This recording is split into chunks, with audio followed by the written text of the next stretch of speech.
Flat Earth is the most important revelation of our generation, and probably the most important revelation in the last few hundred years, if not of all time. We should feel extremely lucky to be living in such a time where the truth about our world has the opportunity to catch hold or to catch on. In contrast to the 19th and 20th centuries, where really brilliant people figured out the truth about the flat Earth. For example, Dr. Robotham wrote Zetetic Astronomy, although the ability for such staggering information to ignite and spread was simply not available. I submit, were the internet around in its current form in the 1860s, we'd be over 150 years into flat Earth natural science, and who knows what sort of utopian world we'd be living in. Now, there are immortal, inimical entities who come from the form of, or who come in the form of royal old money bloodlines who are bent on controlling the world through sigil magic, for example, cash, as well as subliminal programming in the form of the mainstream media, cinema, news, political false dichotomies like Republican and Democrat, a fallacious educational system which trains youngsters to become slaves to an oppressive debt-based system. Let's not forget scientism, which has convinced the entire world the most absurd postulation, which involves the world being a spinning sphere in space.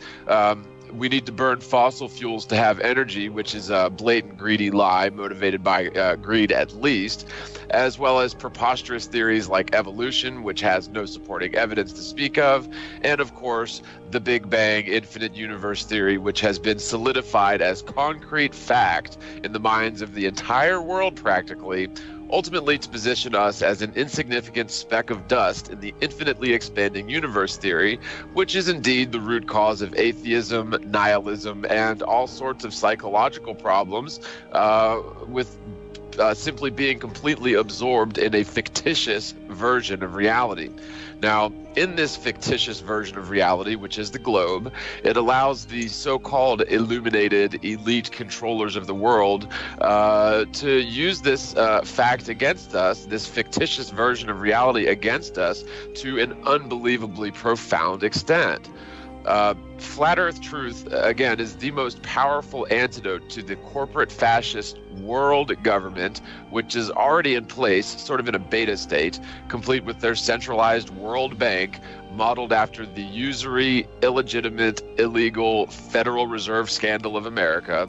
Now, when the world becomes completely aware of the lies of scientism and theoretical physics, which one day that will come, there will be a paradigm shift so profound that it would be more disruptive to the status quo than a hypothetical moderate meteor strike or moderate nuclear bomb attack. Of course, neither of those could possibly occur in reality, but when the stationary plane Earth is finally realized and accepted as obvious fact, the social repercussions would be orders of magnitude more powerful than any war, cataclysm, or some other sort of revelation.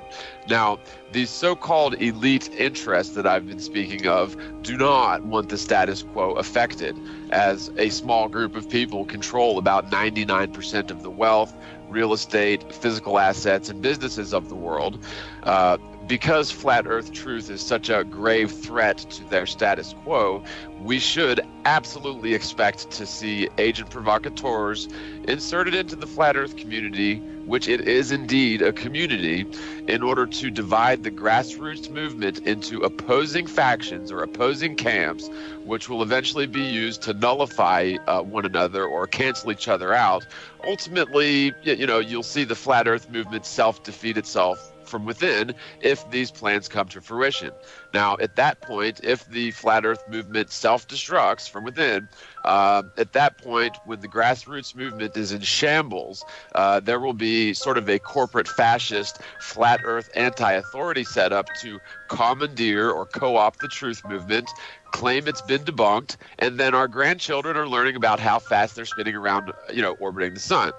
Now, they, in quotes, have been controlling populations for many, many generations. Now, of course, it's not the same people who are immortal, but their ideologies, their goals, and methods remain immortal, preserved through their bloodlines and ritualistic secret societies. Some examples would be the Jesuits, the Freemasons, the Illuminati, Talmudic Zionists, the Knights Templar, and zillions of the offshoots like the KKK, the Order of the Dragon, way back from the Crusades. But such groups are innumerable, and they, secretly have 50-year and 100-year plans, which are obviously not carried out by one single person or even one single generation of people. These very entities are responsible for fomenting the French Revolution, the American Revolution, the American Civil War, both world wars, and of course the never-ending state of war that we find ourselves ensnared within today in the post-9/11 century, just as they planned and laid it out in the infamous document Rebuilding America's Defenses by the ultra-conservative policy-making entity PNAC, or Project for a New American Century, a full year prior to the false flag 9/11 attacks. Now, the point is here, while we, the people, outnumber them about 100,000 to 1 easily, our forebears have allowed these ancient bloodlines to reinsert themselves into positions of power and influence.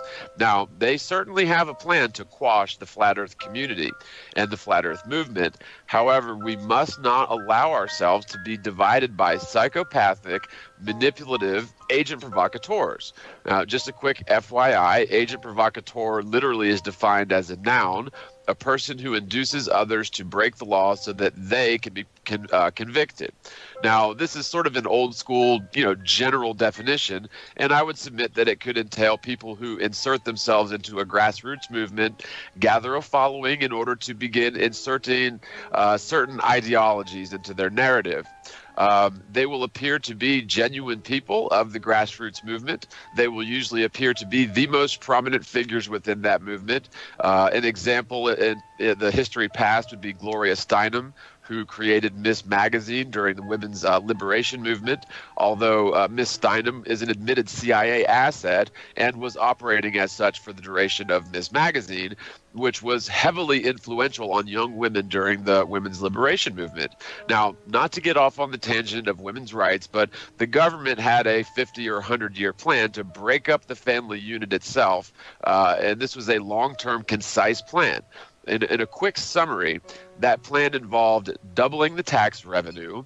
This was achieved by convincing women that they shouldn't be at home taking care of the children and of the house while the man is out there earning money. They were convinced somehow to want to work, which I agree. Everybody should have a choice and a right to work regardless of gender. But what the innocent victims of the co-opted women's liberation movement didn't realize was that they were falling right into the snare of this 100-year plan, which had been in place literally for decades and decades prior to the 60s.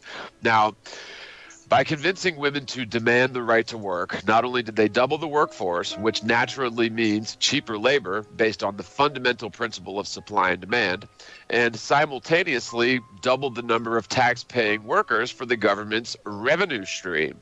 Furthermore, with both parents gone to work in order to pay for a lifestyle which was once achievable with a single income, the children are forced into school at around age 4 or 5. Now, fast forward from the 60s to 2017, and about half of the children in at least the U.S. grow up in broken homes with a single parent, or even two parents working 2 jobs each, so that they barely do so much as eat dinner once or twice a week together. So the children are indoctrinated as early as possible into the lies of scientism, but more profoundly, they are indoctrinated to see the state or the federal institution educational system as their major authority, hence losing respect for their actual parents. As the old parable goes, you can't serve 2 masters. Now, the plans which the Illuminati laid out many decades ago have come to full fruition in terms of breaking up the family, taxing us to death, and forcing our children into indoctrination during the most important formative years of their lives. With all that being said, does anyone expect this highly motivated, well-funded, powerful, and organized group of ancient tacticianers who are used to controlling populations, do you really think they're just going to let Flat Earth go on unchecked? Of course not. There are definitely going to be agent provocateurs, perhaps a new flavor of agent provocateurs, but the same tactics are used, only in a virtual sense rather than a physical sense. Although we still see, agent provocateurs using physical tactics, like in Occupy Wall Street or Black Lives Matter protests, where citizens are, peacefully expressing their right to protest. Then steps in a few dozen agent provocateurs, turns the thing into a violent mob, which that can easily be achieved by just a few dozen motivated individuals inciting violence, rioting, and looting in a large group of people. Their actions will cause a chain reaction, which is a natural phenomenon of crowd behavior, although that's another topic altogether.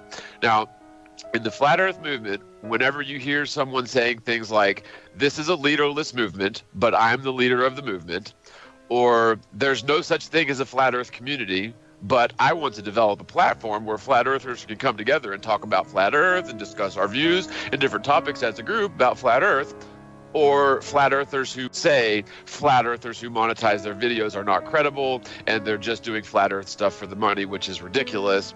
Or if you hear people say, "We need to stand united as a community," then begin to ostracize individuals in the Flat Earth community. So these are the sorts of things we need to watch out for.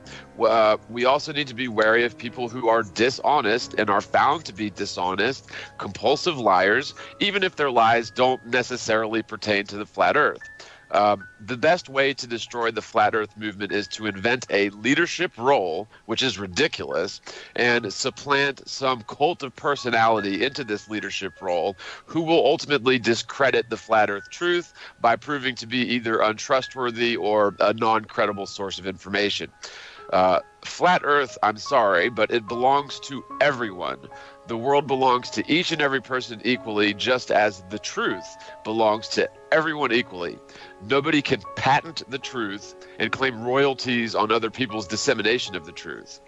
Now, as much flack as we get as Flat Earthers, I feel like the Globebusters is among the most open, honest, credible, and welcoming segment of the Flat Earth community, which is why I've stuck around with you guys for so long. As, we're simply after the truth. We want to hear everyone's thoughts, views, and opinions, even if we don't necessarily agree with them all the time. We can all stand on common ground, literally common ground at least, that the world is not a spinning sphere.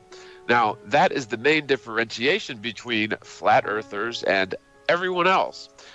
Sure, within the Flat Earth cross-section of the population, we're going to have disagreements. We're going to have debates, talks, and maybe even play the role of devil's advocate to help our fellow Flat Earthers hone their arguments.